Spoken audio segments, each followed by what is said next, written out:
Hey everybody, welcome to another episode of Courtside with Beelance and Tennis, part of the Tennis Channel Podcast Network.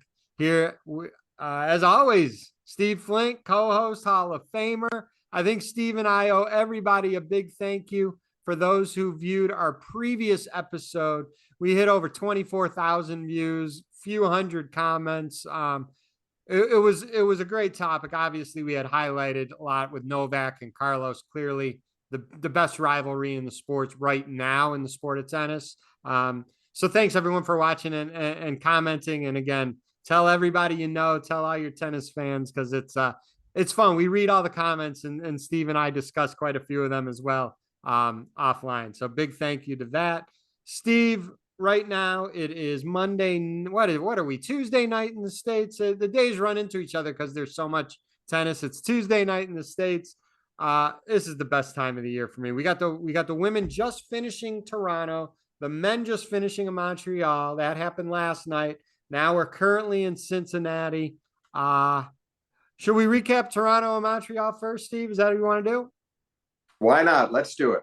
Well, let me start with the women in Toronto. And for those that follow me on social media, know I'm just a tremendous fan right now of Peyton Stearns. And I'll ask Steve. Steve, with Peyton's performance this week, she beats Madison Keys, she beats Azarenka. Yes, both defaulted, but I mean, Stearns was competing really, really tough. She was going to beat Vika in that match. She was up a set and a break before Vika got injured. She loses to the eventual champion Jessie Pegula, up 5-2 in the second set. Loses the last 5 games of the set of the match. I'm sky high on this person. Do I need to temper my expectations on her a little bit, Steve? No. In fact, you made an interesting call. You're saying you got her in a Grand Slam final at least, right? Sometime in the next 5 years. I think that's a conservative estimate, to tell you the truth. I think you could have. I think that was very reasonable. Some might say next 3 years, but she's making significant strides in the sport, and I think next year. I mean, based on what I've seen over the past year, I expect 2025 to be a very productive season for her. So no, I don't think it's over the top on your part at all. What are your thoughts about when she plays these top players? It almost like exudes more fight. There's no fear or no intimidation from her. It's almost that she rises to that level and competes with them. I think that's something that is almost innate. I don't know if you can really teach that. Maybe you can teach it to an extent, but that's just something that's inside you. I agree. And usually she's quite demonstrative in a very positive way. She shows all these positive emotions and excitement after winning a big point and urging herself on. There was less of that against Pegula, but I think that was out of respect for the way Pegula was playing. And she was trying to temper it, hoping that she could seal that second set, which, as you mentioned, she led 5-2. Then maybe she would have let these emotions run free a bit in the third. Who knows? But no, I think she's sort of sizing it all up, figuring out what she can do. And there's a lot of inner belief there. So I'm encouraged as well. And Pegula was just too good. She was too good for everybody in that tournament.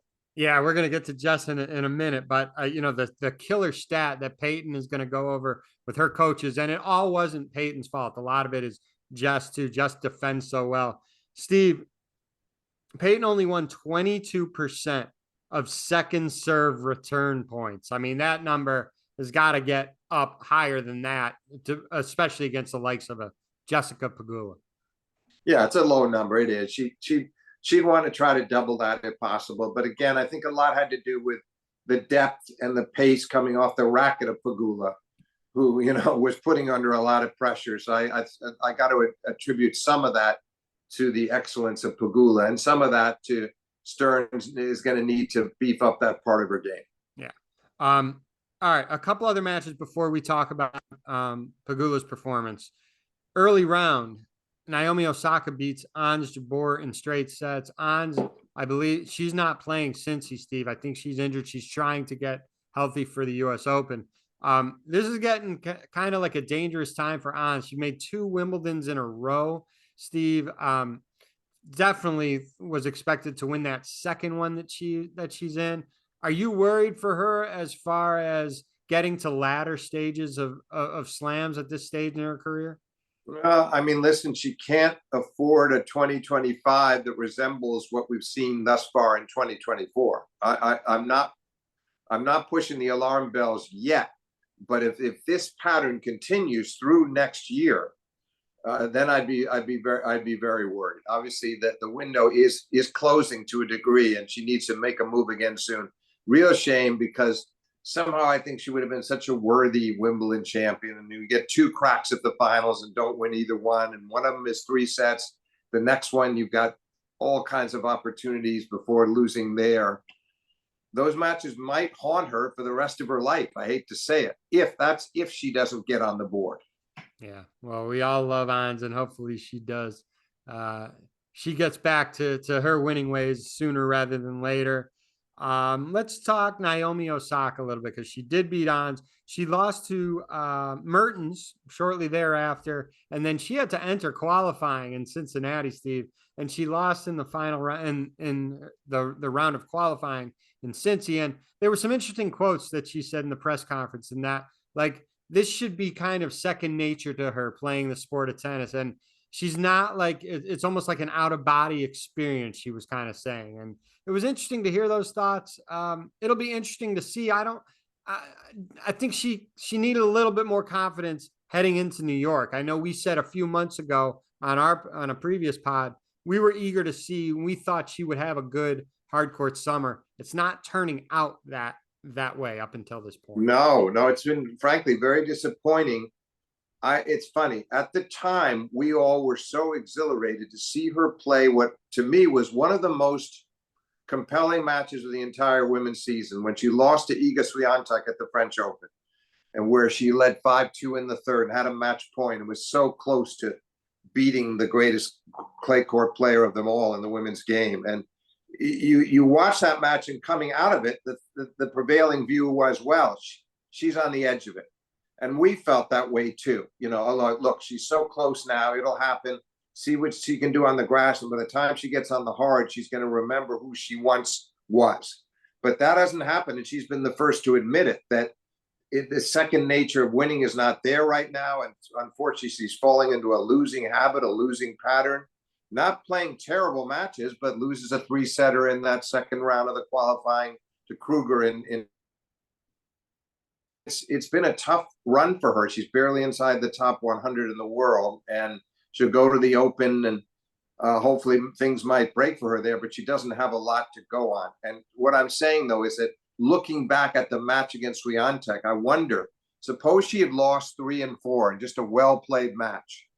Maybe in an odd way, that would have been a better thing, because I wonder whether that stayed with her, that feeling of knowing she was so close. Sometimes that can be more damaging to the psyche than a more decisive loss. We'll never know, but I am surprised she has not progressed more over the course of this season. Attitude seems pretty good. You mentioned the comments, but she didn't say them in a defeatist way. She said it more analytically. So I hope she can turn the corner, because when she's on, she's such a joy to watch. Agree. That's an interesting perspective. Yeah, we'll see how she does in New York. Coco Gauff, we all remember the summer she had after her first round loss, Sofia Kenin in Wimbledon last year. She had an incredible summer, culminating in a US Open title. This summer is obviously different. You have the Olympics kind of in the middle of it. She loses pretty early in Toronto. Does she need a good Cincinnati for you, Steve, to really kind of get behind her and say, she's going to make a run in New York? Trying to defend the title. Obviously, that was a nice springboard. And she'd also won in DC last summer, so she was really hot. And I think she doesn't have to defend it, but I think she could use at least a semifinal. She's been kind of down on herself, David. She's maybe her own toughest critic, and you see it on the court. You see it in the perfectionist streak that she has, and she's not happy with the way she has played, starting, from Wimbledon on. And that's why Cincinnati does become maybe a little extra important to her in terms of at least putting some decent wins on the board and going deep into the draw. If she could pull off the title run again, great. But at the very least, fare well, so that she's got something of a boost coming into New York, because obviously the Open is not going to be an easy one to defend. I'm not counting her out by any means, but it's not going to be easy, and she could use victories, a bunch of victories here in Cincinnati to set the stage for that. Yeah, I mean, to get her confidence up, because she's not going to have to worry about the crowd. The crowd's going to be behind her. It's just getting her own confidence built up for New York. Let's talk about the final a little bit. I thought it was two feel-good stories. Amanda Anisimova, I mean, we all heard the stories that she's gone through just personally. Remember a few years back, preparing for the U.S. Open, she lost her father, and then it's kind of been a little bit up and down, some starts and stops.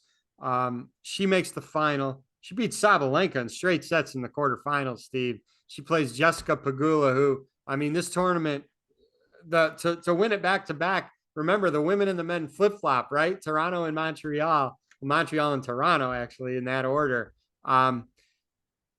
Jessie has not had a great year, and she said that to herself. And you saw the emotion when they interviewed her after the match. I mean, she had tears in her eyes. She really was happy that she got through this tournament, and that this is going to give her a boost, I think, not only for Cincy, but New York. Well, to me, it's far and away. I know she'd won a title early in the year, but to me, it was far and away the best tennis she's played in all of 2024. Didn't lose a set. she didn't have a draw that was as tough as Anisimova, who beat 4 top 10 players, but nonetheless, just beat a bunch of, she had to beat formidable opposition. And then in the final, wow, I mean, she started off barely losing points on her serve. She broke twice in the first set, and then had 1-love with a love 40 lead to go up 2-love in the second set against Anisimova. And Jess was unable to secure that break, and then lost 6 of the next 7 games. She lost 6-2 second set, but quickly regathered herself in the third, and I think lost 2 points in the first 4 games. She blitzed to 4-love and eventually won it, got to 5-love and won it 6-1. So I think she was able to put the second set woes behind her in a hurry, and I think she felt a lot more like herself. Haven't seen her serve that well in a long time. Haven't seen her hitting the flat forehand this well in a long time either. So it was not surprising to me to see that kind of elation from her when it was over.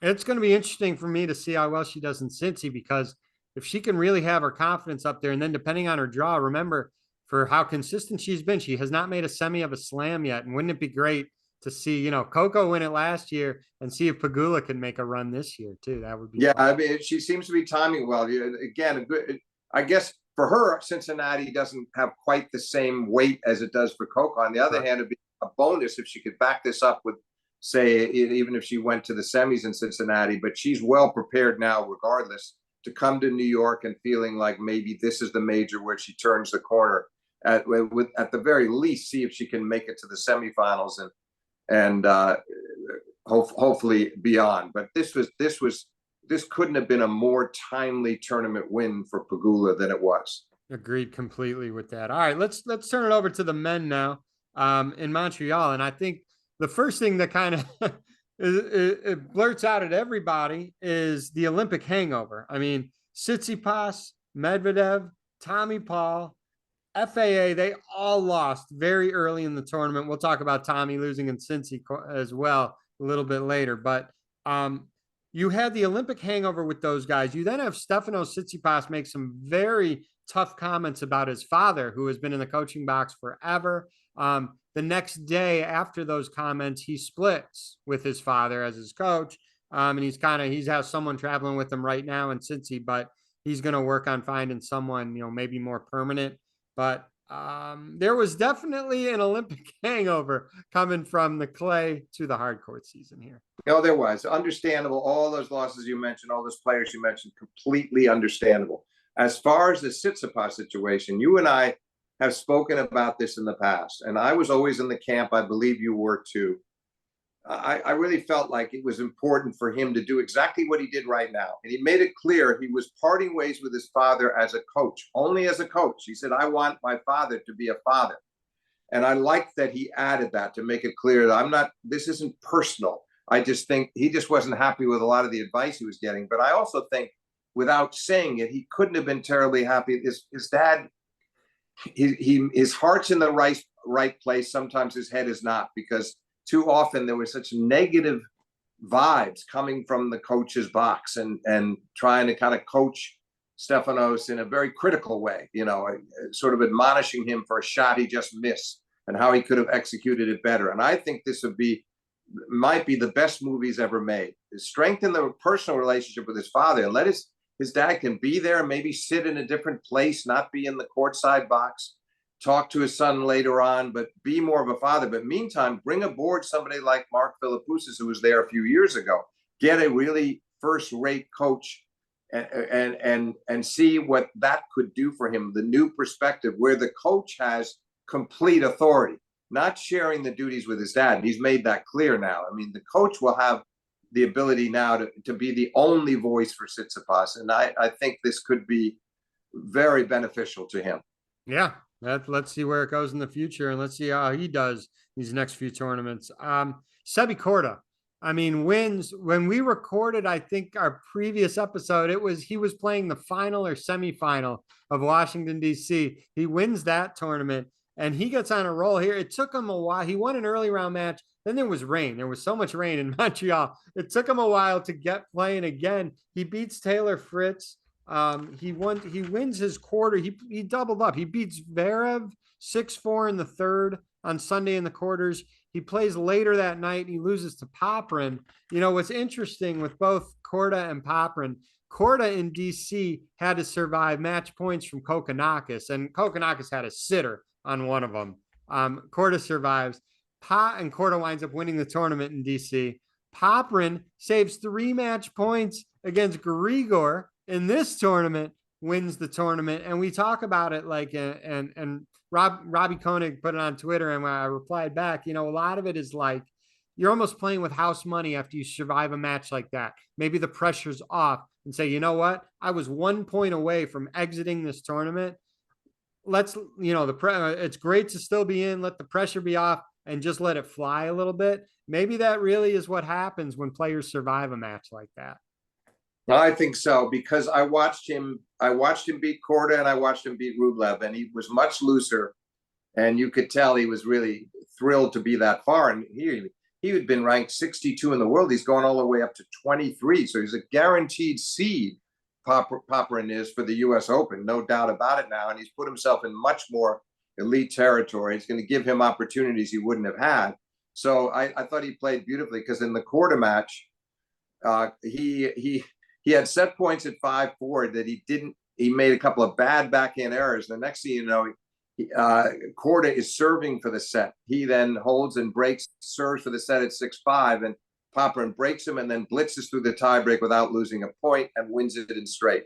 And then he played a great final against Rublev, who was really kind of nervous, and Rublev had played a terrific match to beat Sinner in the quarters, and he goes to the final and was the clear favorite. But in the opening game of the match, he makes a forehand error, a couple of double faults. It was the wild double fault that lost him the game. He had a kick serve about 10 feet wide in the ad court. So he's got off to an abysmal start, and Popyrin was the picture of poise, and he took control of that first set, and he held on to his break, got an insurance break, ran it out. And then in the second set, he was up 3-1, and Rublev made a nice move, sort of steadied down, started to get a lot more balls back in play, got in some 24, 25 stroke rallies that he won, and gets back to 3-all. And then Popyrin breaks right back at 3-all. And ripped the forehand on that break. Forehand inside in return winner. That was his best shot of the match. And he played terrifically, and he served it out with, again, a lot of poise at 5-4, serving the match out from 30-all. So I thought it was impressive. To go back to Corda, you and I had spoken about, you alerted me to this. You saw the match live. I saw it later on tape. The Corda Zverev match. This was another big opportunity missed for Zverev, and all credit to Corda. But Corda was down in the first set, 4-1, love 30. Could well have lost the first set 6-1. He came back and won it in a breaker. But then Zverev wins the second, 6-1.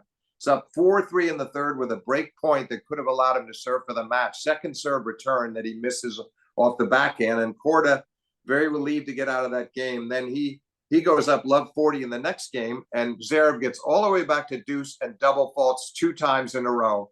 And then Corda served the match out. So I have a feeling Zverev might have won this tournament, to tell you the truth. But again, that's tennis. And And unfortunately for Corda, you could see what I did like, David, is he's now broken into the top 15 Corda has. You have this group of Americans, Fritz, Paul, Shelton, and now Corda, 12, 13, 14, and 15 in the world. So good for Corda to.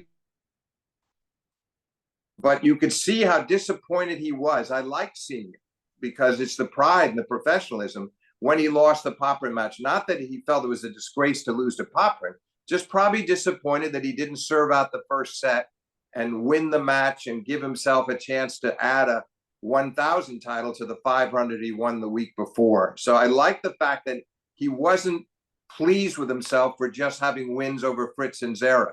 He wanted more. Yeah. So, and I think he would tell you 15 is not good enough either. So that's also a very positive sign.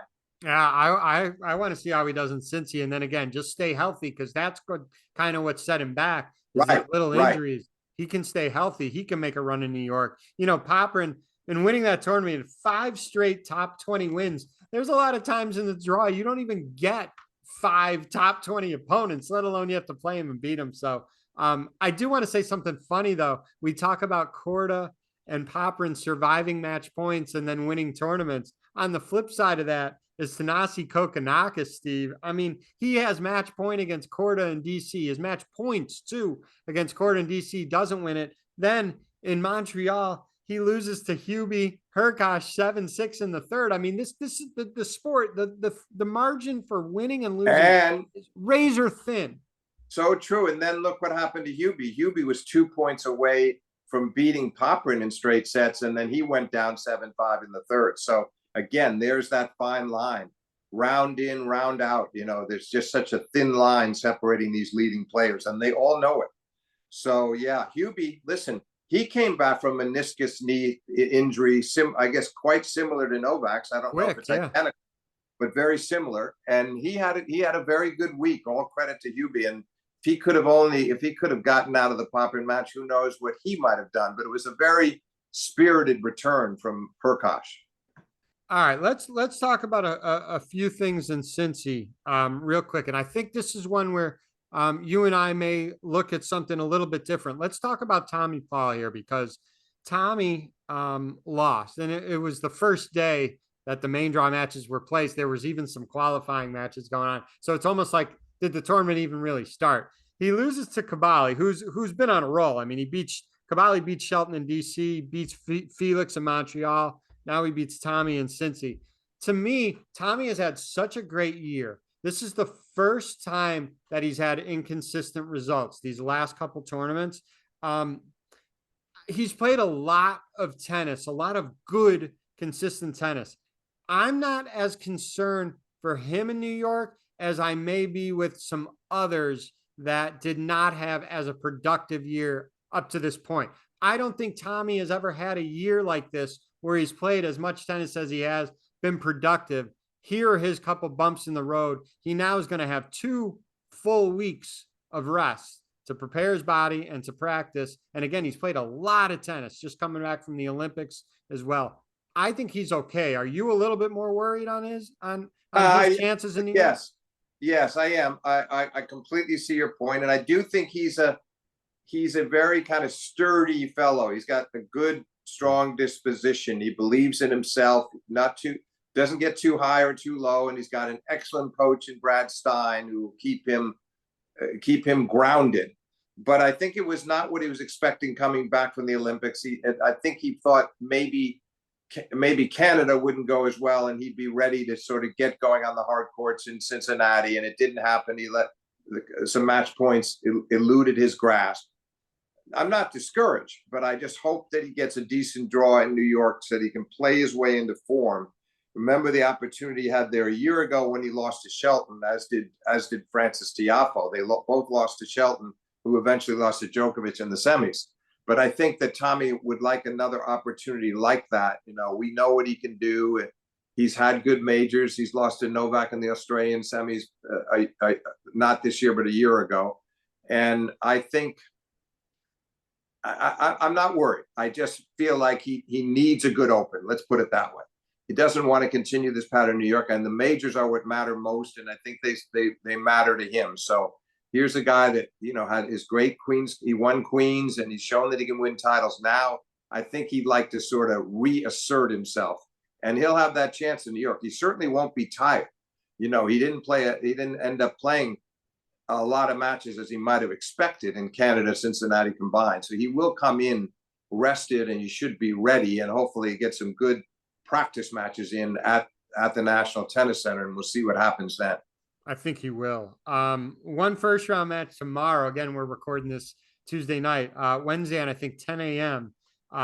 We talked about her before. Peyton Stearns plays Paula Badosa. That's going to be one for a lot of tennis fans are going to want to watch because, Stearns got a wild card. Her ranking, while it's climbing, she's not getting seeded in these tournaments yet. So it's one of those where a lot of players don't want to see Peyton, but on the flip side, Peyton can face good players early on too. But I'm eager to see the result of that match. Yeah, it's a tough deal for both players. Paul has kind of been resurging herself lately, and she's playing well again. Yeah, I don't think there's going to be much separating those two. I certainly expect it to go 3, and I could see it going either way, but I don't think either one was necessarily happy to see the other, to draw the other. They know it's a winnable match, that either of them is capable of pulling this off. On current form, I just might give Stearns, I might give her just the 51-49 edge, or it might even be extremely close. Yeah, extremely close. Yeah. All right. Well, so this will be a Monday final, and then we know the U.S. Open, you'll have the qualifying that week, and then the following week, the U.S. Open starts. U.S. Open prize money, it's gone up, which is great. And I know you and I always talk about how fun it is to go out, watch the qualifying. It's free for anyone who lives near there to go out and see it. And I know pressure is always relative to what you and your situation is, but when you talk about pressure now, Steve, the final round of qualifying to me has the most pressure there is, outside, again, a slam final. It's relative. And the reason why I say that is every year this money's getting bigger now. If you qualify for the U.S. Open, you're now at $100,000. So if you take that estimated, give and take a little bit for the 4 slams, if you could just make the main draw of 4 slams, you're going to be around $400,000. Okay, give or take. They're not all equal, but that third round of qualifying, you are basically playing to try to set up your year. Again, the people who are often qualifying, they're not getting $100,000 for winning tournaments outside of trying to qualify for a slam. They are playing for their lives, and it's so fun to see them battle and compete. Yeah, exactly. I agree totally with your assessment. In addition, it's the points that are going to be available if they can suddenly get through that first round, which can happen. You get you've gotten into the main draw, and you have a surprising, you play somebody who might be ranked 80 in the world, or somebody you're capable of beating. You're not necessarily going to draw one of the seeds, and then who knows, you're picking up points and all that extra prize money. So you're just giving yourself a great opportunity if you can somehow survive that last round of qualifying. I agree with you. I've seen it. I've seen enough matches in the qualifying to see how much pressure these guys feel, particularly at the Open. It's amazing to see. If you're anywhere local and can get out there, again, it's free to come watch. So go check it out. No Rafa in New York. He said he's not playing New York. Not surprised at all. Novak is not playing Cincy. That's also not a surprise, but Novak will definitely be in New York.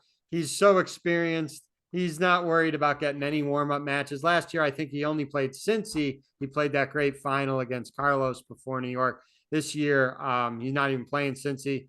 I don't even think it's an issue with him. He's got so much experience. He'll be ready to go. He knows exactly. The weather's great in the States, and hope everybody is as excited as Steve and myself.